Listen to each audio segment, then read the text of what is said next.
BDO office সংলগ্ন সানাপাড়া রাস্তা দীর্ঘদিন যাবৎ অব্যবস্থা থাকার কারণে চাঁদপাড়া সিএসসিটি ওয়েলফেয়ার অ্যাসোসিয়েশনের তরফে আজকে সকাল থেকে রাস্তাকে আমাদের তরফে যতটা সম্ভব তো সেই মেরামত করার একটা প্রচেষ্টা চালানো হচ্ছে। আমরা এর আগেও একবার যশোর রোড অবরোধ করি এবং তার ফলে কিছুটা রাস্তার কাজ হয়। তো এখনও রাস্তা যথেষ্ট অব্যবস্থার মধ্যে পড়ে আছে। আমরা আগামীতে আমাদের মাননীয় বিডিও সাহেবের কাছে এবং অন্যান্য আধিকারিকদের কাছে আমরা এই রাস্তাকে ঠিক করবার জন্য আমরা আবেদন জানাবো।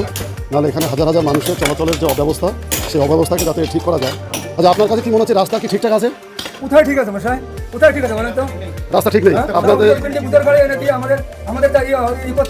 অত্যাচার করছে, এই অত্যাচারের সত্যি সত্যি প্রতিবাদ হওয়া উচিত।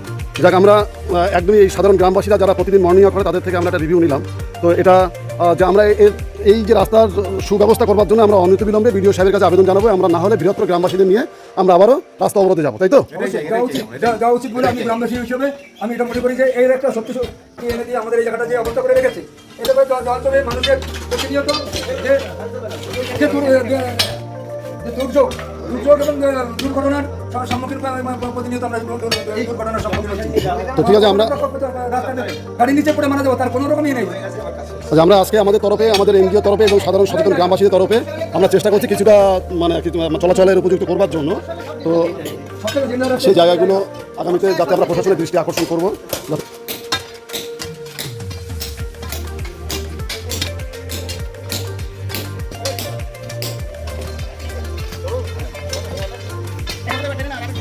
এই রাস্তাটা একান্ত ভালো হওয়া দরকার। সাধারণ জনগণের একটু যে চলাচল খুব অসুবিধা হচ্ছে। বর্ষা কী হয় বলেন, এবং বর্ষায় একটু বর্ষা হলে জল দাঁড়াই যায়, তখন এই জল সেখানে সাইকেল দিয়ে চালানো যায় না, হেঁটেও যাওয়া যায়।